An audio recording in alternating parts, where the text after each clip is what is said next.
হু এবং হুম, আমার এটা নিয়ে প্রায় কনফিউশন থাকে যে কখন হু হয় এবং কখন হুম হয়। এটার জন্য অলরেডি কিন্তু আমরা একটা খুব সহজ টেকনিক শিখে দিয়েছি। সেটা হলো হু তখনই হবে যখন হি হয় এবং হুম তখনই হবে যখন হিম হয়।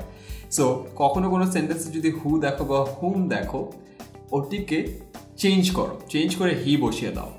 দেখো হি বসানোর পর সেন্টেন্সটি কারেক্ট হচ্ছে কিনা। যদি হয় তাহলে এখানে অবশ্যই হু বসবে, আর যদি দেখো সেন্টেন্সটি কারেক্ট হচ্ছে না তাহলে আসলে হিম বসানোর দরকার নেই, তুমি জেনেই যাচ্ছ যে আরেকটি অপশনই আছে, সো হুম বসবে।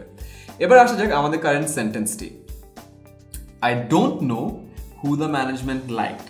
সো এখানে আমি হু এর জায়গায় হি বসিয়ে দিই, তাহলে কি হবে? দ্য ম্যানেজমেন্ট লাইকড হি, এটা কিন্তু হয় না। দ্য ম্যানেজমেন্ট লাইকড হিম, এটা কিন্তু হয়, রাইট? সো হু বা হুমের ঝামেলায় না গিয়ে আমরা যদি হি বা হিম দিয়ে বসিয়ে দিই তাহলে কিন্তু জিনিসটা অনেক ইজিয়ার হয়ে যায়। দ্য ম্যানেজমেন্ট লাইক হি কখনোই হয় না, দ্য ম্যানেজমেন্ট লাইকড হিম হয়। অতএব এখানে হু হবে না, এখানে হবে হলো হুম। তার কারণ হলো হিম হুমের জায়গায় বসে এবং হি হুয়ের জায়গায় বসে। যেহেতু এই সেন্টেন্সটি হিম দিয়ে কারেক্ট হচ্ছে বা কারেক্ট শোনা যাচ্ছে, সো এখানে হু হবে না, এখানে হবে হলো হুম। সো নেক্সট টাইম মনে রেখো, কোনো জায়গায় হু হবে কিনা এটা বোঝার জন্য হি বসিয়ে দিও, এবং কোনো জায়গায় হুম হবে কিনা এটা দেখার জন্য হিম বসিয়ে দিও। বা যে কোনো একটা দিয়ে টেস্ট করো, একটা দিয়ে টেস্ট করে যদি হয়ে যায় তাহলে হু হবে, আর যদি না হয় তাহলে অফকোর্স আরেকটা অপশনই থাকে, সো হিম হবে। তো নেক্সট টাইম হু এবং হুমের ঝামেলা ইনশাআল্লাহ তোমাদের আর কখনোই পড়তে হচ্ছে না।